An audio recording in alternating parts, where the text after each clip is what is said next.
What's up, Canes fans? Welcome to the Canes Insight Daily Podcast powered by Darion and Levine Accident Attorneys. We're talking quarterbacks today. Luke Nickel, Miami's quarterback commit for the class of 2025, is at the Elite 11, putting on his show, performing very, very well. One of the top performers according to On3. We will talk about him and his progress. Also, we'll be talking about the 2026 quarterbacks. I usually don't like to get ahead of myself with 2026 players, but quarterback position, that is when you have to start thinking about these guys because you only get one usually and they commit around this time. A lot of big names flying off the board. Miami in the mix for a few. We will go over those names, including some they'll be throwing for Miami on campus this Sunday. First, want to talk about a Florida law firm that you could trust, Darion and Levine Accident Attorneys. If you or someone you care about has been injured in an accident, you could be entitled to significant compensation. 1-800-747-FREE, 1-800-747-3733. Take back control of your life with Darion and Levine. They don't get paid till you get paid. All right, Pete.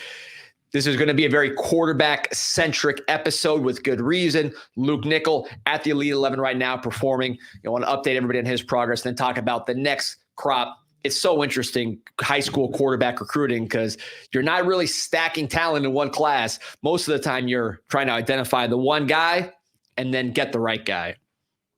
Yeah, and I'm pulling up some video here, some video from the Elite 11D from Steve Wiltfong on Luke Nickel here as we can dissect some of this 23-second footage here. And people go crazy for this Elite 11 stuff. You know, and look, I get it. I understand why. It's interesting to see. I like when you see good with good because you can stack guys, right there. That's why I like camps, because you can see guys physically next to the other top players and really see who stands out. It's the best way to confirm because, our eyes are limited. And when you see someone in one setting, it's hard to project them in another setting. Somebody might look big against small guys, and you put them against big guys, it doesn't look so big. At least in the Elite 11, you get a sense for these quarterbacks' physical tools amongst other great quarterbacks. Obviously, you look at the NFL, some of the best quarterbacks in the league have gone through this program, so they've done a good job of identifying talent. Even if these Elite 11 quarterbacks may go to one school and then ultimately transfer to another, a lot of these guys are the ones you see in the first round of the NFL draft. So real quick on Luke Nickel, just some background. Miami's 2025 quarterback commit. He has a low 4-star on the composite, a high 3-star on 247, which is getting a lot of people upset at 247 with that ranking. He is from Alpharetta, Georgia, Milton High School, won the state championship last year. He was a junior All-America max preps because he put up huge numbers, 13-2, 66% passing, 3,914 yards, 39 touchdowns, 5 INTs, also ran for 6 TDs, an underrated aspect of his game. Brother, again, showing the athleticism in the family, was a tight end that signed with Michigan State. His dad was a tight end at Stanford, of course, Luke, all QB. And I think with him, there's different types of quarterbacks, and Pete, you'll pull up his huddle now. Last year he had Judd Anderson, also from Georgia, who was more of your physical projection, 6'6", almost 6'7", basketball player, learning the quarterback position. With Luke Nickel, you are talking about a guy who is very much a quarterback first, and his superpowers are not necessarily going to be, physical tools where he's running and jumping out the gym or throwing the football, through a brick wall.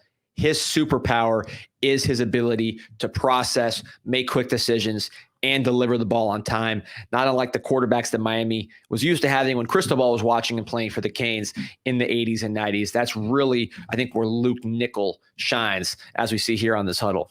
Yeah, and D, look, obviously Emory Williams came in last January, right? And he was a guy who was an Elite 11 quarterback, and there was obviously some polish there. I think that's what you get with some of these guys.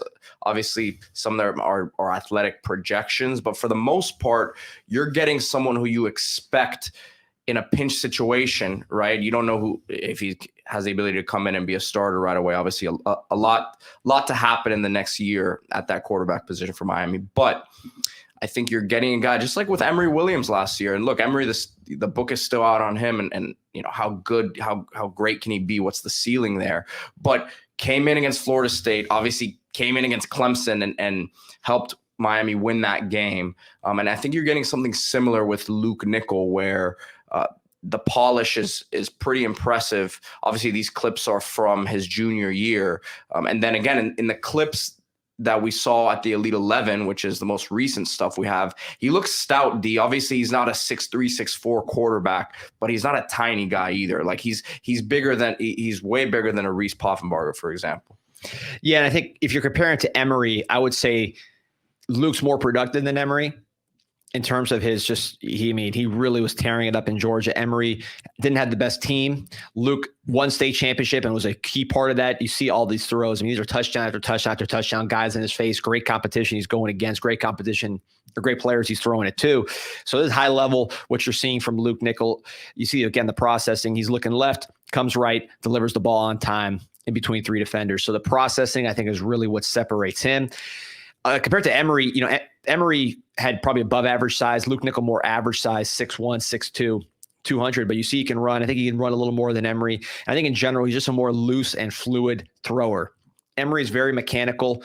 Sometimes it just doesn't look that natural. It looks awkward. With Nickel, even though he's not what I would call an athletic running quarterback, he's a smooth passer. You rarely see him looking awkward throwing the ball. Everything looks smooth and easy. And for someone who doesn't have the cannon arm, his timing on these deep balls is very good. As you can see right here, going out the shadow of his end zone, boom, right on time, in stride, because he threw it on time and ends up being a 99-yard completion without having the arm of a Josh Allen. And really nice touch on a lot of these balls as well, D. Obviously, a lot of it is anticipation, like this one right here up the seam. And his receiver slipped there, but gave him the opportunity to go and make a play with the ball if he was able to stay on his feet there. So, and I agree with you. And you see the athleticism here. Is he going to be someone who takes off and runs for 100 yards a game, and the defense is really worried about taking off and running? It's not like they're going to game plan run plays for him at the college level. I don't think so, D. But definitely has the ability to use his feet and get out of the pocket and make a play. Yeah, and On3 naming him the number 7 player so far through the first 2 days. They expect him to even do better this week or this evening because it's going to be 7-on-7. He was an outstanding 7-on-7 player for Cam Newton's team out of Georgia and did some really nice things in that environment because of the processing. So you want to see him excel against top competition, even if this is not necessarily his strong suit, just going out there in helmets or, in shirts and shorts and showing off physical tools. That may not be his strength, but still being the number 7 performer in a very good group of quarterbacks is a positive sign. He was 16 of 20 during the pro day on night 2. So his accuracy and the accuracy competitions is very good. They say he looks very smooth and polished with his mechanics, which again, you could see as you watch this huddle here. So a good sign for Luke Nickel that for someone who really made his name on the football field and 7-on-7 competitive environments where you're passing, reading, playing football, that he's also doing well in this camp setting, which is much more about physical tools, which I would say is not where he's elite of the elite. Yeah, big fan of his. Obviously, again, a lot to happen at this quarterback position for Miami the next year. So we'll see, what sort of opportunity he has to come in and start as a true freshman. It's not the most common thing in today's era of college football, but I think he's got all the tools, D. Yeah, and again, one thing for those who don't follow, look at that throw. He's a lot of throws with people in his face getting hit, which is another nice sign of toughness. For people who don't follow 26 recruiting as tight, Luke is firmly committed to the Canes. He's not looking around. He visited recently. He solidified his commitment. Florida State's after him, South Carolina's after him, but Luke has reaffirmed that he will be a Miami Hurricane. He said the same thing at Elite 11. So this is not something we need to worry about. It's more about just looking at him and seeing how he's going to fit into this Hurricane offense with Shannon Dawson. And again, watching these highlights, it is, sometimes, and some of the names we'll mention here is in 26, the production maybe not as high as the tools. With Luke Nickel, you don't have to worry about the production. You see touchdown after touchdown on this film. And a winner at the quarterback position, D, at that level of football in Georgia. So I think he's the total package. All right, so let's go down to 26 kids. Miami has had numerous 26 kids on campus this summer, this spring. Had some guys throw for them already. We'll have some more throwing for them on Sunday. And the name that is really, to me, emerging as the top target as names come off the board. And let me preface this all by saying, yes, it's 2026, but these kids are committing and they're unlikely to decommit because your quarterback's your quarterback. You pick him, he's your guy, you're their team, and that's it. So you're seeing names come off the board for all the top programs. When you look at the top 10 quarterbacks, many of them are committed. Florida, meaning the state of Florida, is very, very strong this year at the quarterback position, and those guys are coming off the board. Top 5 quarterback in the country, Dia Bell, son of Raja Bell, recently committed to Texas from American Heritage. So that name's off the board. Noah Grubbs from Central Florida goes to Notre Dame. Brady Hart from Cocoa, Florida, going to Michigan. Will Griffith going to Florida. So those are big names in Florida going to top programs. One more name in Florida that Miami is honing in on is Darion Coleman out of Jones High School in Orlando. That's where Miami got Malik Bryant when he left IMG. He went back home to Jones High School in Orlando. So we talked about Orlando a lot lately between the two offensive tackles that Miami signed for the class of 25. Could they be protecting Darion Coleman? 6'1", 165, high, kind of like really a similar rating to Luke Nickel. High 3-star on 247, low 4-star on the composite. Crystal Ball says Oklahoma, but all indications are that Miami is making a strong move. Miami recently offered Coleman after seeing him throw in camp. He will be coming back on Sunday to throw for them again. And you watch his highlights and talking to sources around the program, what they like about this kid. Just quick twitch, reads the field quickly. The ball comes out of his hands quickly. It's delivered quickly. You see, I mean, this is not somebody who's just sitting on the ball, long, wind up, pushing it. It's quick throws, quick decisions. He was competing with a quarterback that went to Ole Miss for the starting job and really was the better quarterback. Outperformed him significantly and, was able to show that he was the best quarterback at his high school, despite the starter Jackson going to Ole Miss. So Coleman's a guy who's earned it on the field. His quarterback trainer, Balin Trujillo, is a Canes fan. We've had him on the podcast way back in the day. He's coached some of the top guys in this class, and he says that Coleman has the best arm talent of anybody's ever coached. Yeah, I think it's telling he receives an offer right after he throws for Miami, right? I mean, you see it live. Not that they had questions about it, but probably just reaffirms what Coach Dawson was thinking about him beforehand. So, those highlights I was just showing were from one game from the Legacy Classic, which I believe is there in Orlando. So, I mean, look, this is a guy who we talk about the physical tools of the position really being of utmost importance in today's game, D, and he seems to have that. Yeah, it's the arm strength and the quick twitch. I think the size is going to be the thing that holds him back. But what I like about him and Nickel, they process. Judd Anderson has all the physical tools, but his weakness is processing probably. We'll see if that develops as he plays more quarterback, as he gets coached at the University of Miami, shows some nice signs in spring with limited reps. But they're going totally the other way with Luke Nickel and potentially Darion Coleman. Quick processors, guys more along the lines, and I'm not saying he's going to be as good as this guy, but the Bryce Young style quarterback that's the point guard that may not have the overwhelming physical tools, but it's going to deliver the ball quickly and on time with quick reads and smooth delivery. So we will see if Darion Coleman is the quarterback. He's currently crystal ball to Oklahoma, but a lot of people, including sources I talked to, feel that Miami has a lot of momentum in that recruitment. He will be in Miami on Sunday to throw for the coaches, along with the next name we're going to talk about. It's a totally different quarterback, and that is Tate Reynolds out of Queen Creek, Arizona. 6'3", 195. He's got the Cody Rhodes bleach blonde hair. Can't tell if he's a baby face or a heel, but this is a guy that's all physical tools. I mean, a baseball player, comes from a football family, but has been a highly touted baseball player, committed to Arizona State to play baseball. But he really wants to play football. That's what the word is. Last year, again, new to the position, new to football, completed 54% of his pass attempts, 1,800 yards, 11 touchdowns, 11 picks in 11 games. Not what you want to see statistically. Ran for 17 touchdowns, 631 yards. So that part's done. But just watching his baseball highlights and his football highlights, this is a guy with extraordinary tools. People listen to the show know I love multi-sport quarterbacks. Tate Reynolds threw for Clemson last week. Clemson might be the leader in this recruitment because they offered him on the spot and they love him. Clemson knows what they're doing, obviously, at the quarterback position. Historically, they've identified this guy as someone that they want. Shannon Dawson's identified Tate Reynolds for a long, long time. He will be here on Sunday throwing alongside some of the old, Darion Coleman and another couple quarterbacks that we'll get to on this list. But you see the athleticism and the twitch, man. There's a reason why this guy is such a highly touted overall athlete. Yeah, on the hoof, who he reminded me of, he's way less rigid than him. Remember Arthur Sitkowski a few years ago, just from the measurables, right? Obviously, was committed to Miami. I think he ended up at Rutgers, right, D? But you're looking at a guy, I think the fact that he plays the baseball, right? There's some refining that obviously needs to be done for him at the position, but big arm. I'm most impressed when he takes off and runs, obviously, because he's as big as he is and he's moving, pulling away from people. But Coach Dawson has to watch this tape and say, man, I have a lot to work with here potentially. Yeah, and this is one of those guys, I mean, you just look at his best throws are as good as anybody, his athleticism, his speed. I mean, compare him to Arthur Sitkowski. Sitkowski never had, he was never making moves like this. At all. So the speed and athleticism is a major difference. Again, his baseball highlights are really impressive. He's got a lot of twitch. I wouldn't be surprised if he emerges as a MLB prospect, a draftable prospect before this process is done.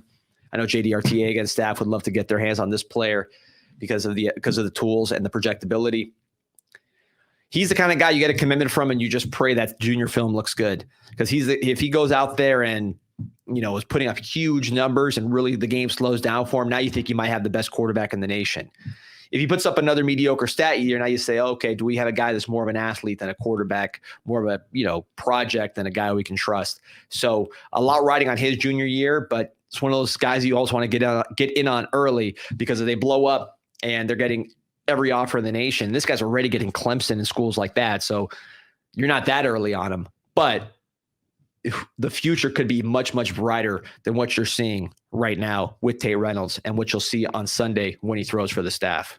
Yeah, should be. I'm sure Coach Dawson is excited to get to see him in person there. So another big-time name where you're competing with some big-time schools is Jaden ONeal out of Harbor City, California, Narbonne, which I believe Jake Garcia spent a season there at Narbonne. 6'3", 200, 64th player nationally under the composites, number 6 quarterback on both 247 and the composite. A lot of momentum with Oklahoma in this recruitment, but he is somebody that visited Miami. There you see him with Cam Ward a couple of weeks ago. See the height on him. Size, man, because Cam's not he's not small, and he's obviously a couple inches taller than him, and you see his legs. I mean, he's real strong. Yeah, but this is somebody with a lot of talent. I get a highly rated player, one of the best passers in the class, 2,400 passing yards, 27 touchdowns as a sophomore, 11 games. So this is somebody who, and that was at Newport Harbor High School in Newport Beach, California. So he is now transferred, which you're seeing a lot of these guys bounce around. Darion Coleman, who we mentioned, bounced around a little bit. I guess that's just modern high school football, and obviously it's modern college football as well. Just you're not seeing quarterbacks just stick in one school. But look at the arm talent. I mean, easily just driving the ball down the field. Has the size. Right here. Effortless release. I mean, you see that it was just almost like a flick of the wrist, that reminiscent of I mean, look at that. I mean, he's not even stepping into some of these throws. It's just straight arm talent, right? 100%. This is somebody who you're competing with Oklahoma, which has, even though Lincoln Riley is no longer there, they still have a track record of quarterback production. They have Jackson Arnold starting this year, who's going to be one of the more highly touted young quarterbacks in the country. Had Dylan Gabriel last year, put up big numbers. So we'll see. But if he's on campus, there's a chance. The release is a little interesting with this guy. He's kind of slinging it around, as opposed to, Darion Coleman, which is really nice and clean and quick. But you're seeing this guy play quarterback. He's not just an athlete running around. There he is, going through his reads and then delivering a strike down the field. He's challenging areas of the field late that you cannot do unless you have a really powerful arm. Yeah, and you see nothing came of it there, but you see that he likes to move around and kind of facilitate as the play breaks down as well.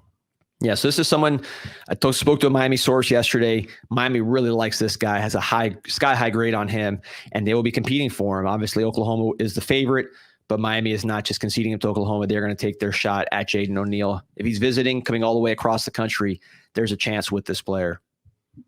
So as we move along here, D, couple more names to get to. I'll let you do that, and I will pull up the highlights. Yeah, so Michael Clayton, another Florida guy. This is a player for Orlando Edgewater, where we just got the Jaden Wilkerson commit, although I think they're missing each other. Wilkerson transferring into Edgewater, Clayton transferring to Sanford Seminole. alongside some other great players. I believe Max Buchanan, big target for Miami, is at Seminole. So going from one powerful school in Central Florida to another. 6'3.5" verified, 200 pounds, 86 ranking on the 247 Sports, 35th quarterback in the country. He's rated higher on the composite, 88, 30th quarterback, right on the border of 4-star territory. So he's someone that they're watching for, that 4-star. Went 11-1 last year for Edgewater, 120 of 224 passes, 53%, low completion percentage, 1,900 yards, 18 touchdowns, 9 INTs. Missouri offering, Nebraska offering, Iowa offering, Michigan State offering. So this is a Power 4 player all day. And you can see another guy with arm strength, with size, pocket passer. You see him navigating the pocket there, throwing it on time. This is big-time football that you're seeing. You see the pass rush. These guys are coming in fast. See him elude it there. So he's used to playing against good competition off the back foot, maybe not the way you coach it up, but certainly has some arm strength to deliver the ball. And you see him moving around. I'm getting some Michael Pratt vibes here with him. Another Florida quarterback. I'm sure this guy wishes that he had Jaden Wilkerson last year because he is clearly struggling for protection on some of these plays. But he's very much a trained quarterback. Look at that throw. Yeah, these are not running quarterbacks that we're looking at. These are guys with athleticism that want to stand in the pocket and throw the ball. Again, he's getting out of the pocket here on a designed rollout. Nice throw. But what he's doing looks very textbook. And it's why you see Big Ten type schools, Iowa, Michigan State, your traditional pro style, quote unquote, schools are after this guy because of his size, because of his polish. Yeah. See, he seems like the type of guy that if you surround him with, the right type of talent and a nice offensive line in front of him, can just facilitate the ball around and spread it around and get it to the playmakers. And obviously we expect Miami to have all of those things around him in the next few years here. And why is this relevant to Miami? Michael Clayton will be throwing for the Canes on Sunday, along with Darion Coleman, along with Tate Reynolds, along with the next guy we're looking at. So we're not just showing you these guys for no reason. These are the guys that Miami has either visited campus or going to visit campus, or both. So that's really what we're looking at with these names as Miami zeroes in on a quarterback target with lots of quarterbacks coming off the board. I would not be surprised to see this sweepstakes end within a month. These things move fast when the spots are limited and everybody wants to save their spot with a school that they really like. So moving on to one of the lesser known names on this list, but somebody who is throwing for Miami on Sunday. Shout out to U.S. Navy. Kane is actually his cousin, a longtime poster going back to 2011 on CanesInSight, which, by the way, if you guys sign up for the CanesInSight forums, best free boards in the world, 12 years, 13 years and going strong, 6.9 million posts and counting. But here you see Logan Rogers, another tall Florida passer. You don't always see height with these Florida quarterbacks. This year you do. He didn't have the longest track record in terms of film. He was injured last year, but he is somebody who's done a nice job in camp. He's got some talent, man. I was going to say, who's he throwing to right there? But you see him elude. Again, you're getting these tall athletes on campus and you want to see him in person. It's hard to tell from the highlights who can really throw. You might see something that looks like good arm strength, but when you have these guys stacked next to each other, you really do know. So this guy's a lower rated player, at least in terms of the 247 rankings. But when you put him next to these other guys, he has every opportunity to shine and show that he belongs. Obviously the size is there, but this is all about stacking these guys up, seeing their competitiveness, seeing how they compete, seeing how they throw, seeing how they take coaching, all part of the process with a guy like this one, like Michael Clayton, like Jaden ONeal, like Tate Reynolds, and again, Logan Rogers, who we're watching right here. See him get crushed, the toughness. That's what you want to see in pads. Now let's see how they look in a camp setting, see their physical tools, see how they handle coaching direct. Maybe one of these guys will commit and go to caneswear.com or Caneswear, the store in Davie. Just take the short drive up after camp, buy themselves some Canes gear. If you're getting ready for the summer, you want the bathing suits, the beach stuff, anything for your wardrobe, caneswear.com, Caneswear in Davie. They will take care of you and get you suited up with the absolute best. If you're getting ready for the Panthers game, hopefully they close out the series. Miami Heat about to draft a player. Florida Marlins, Miami Marlins, they got the old school gear and the new school gear. Caneswear.com or Caneswear in Davie, the spot where Miami fans shop. Pete, I cut you off. You're about to say something. No, I was going to say a couple of things. One, Rogers' release did look a little elongated, but sometimes with those bigger guys, again, cleaning up those mechanics, shouldn't be too difficult once he gets the right coaching and gets into the college system. But what a long way Florida quarterbacks have come, right? I know you've always kind of driven the bus there, saying that there's been, a misconception that Florida doesn't have talent at the quarterback position.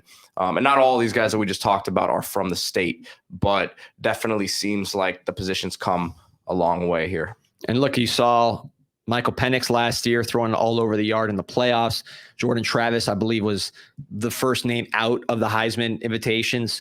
Michael Pratt getting drafted by, I believe, the Packers.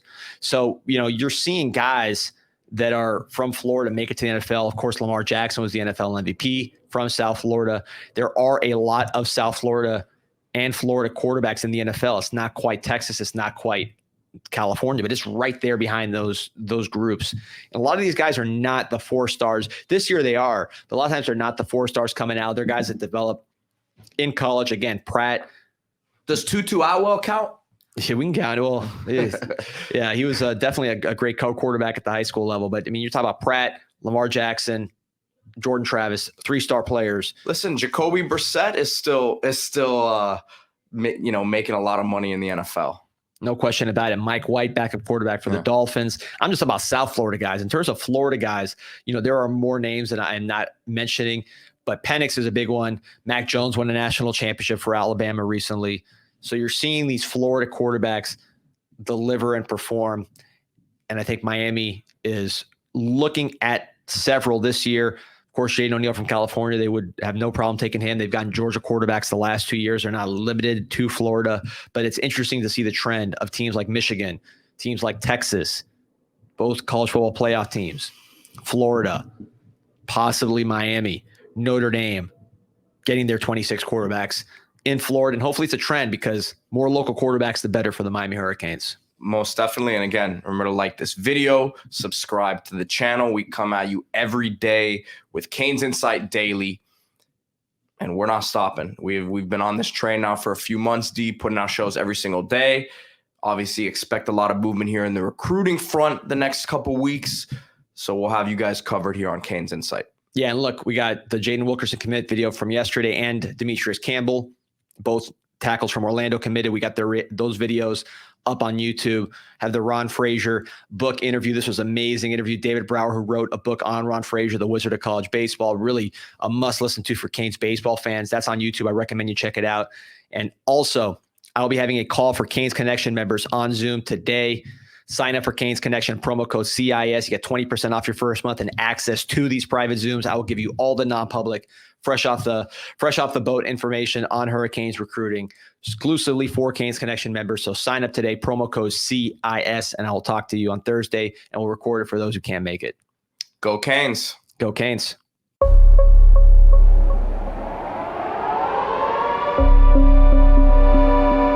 Yeah, this an insight to the Canes, and we ain't playing no games. Joaquin said dominate, so that's what we do. Home of the legends and 7th floor crew, down in Miami where Hurricanes brew. You here for the rumors, we bring you the news, cause it's all about the you, and nobody do it like CanesInSight. Nobody do it like CanesInSight.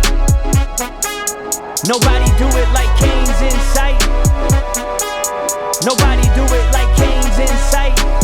It's CanesInSight.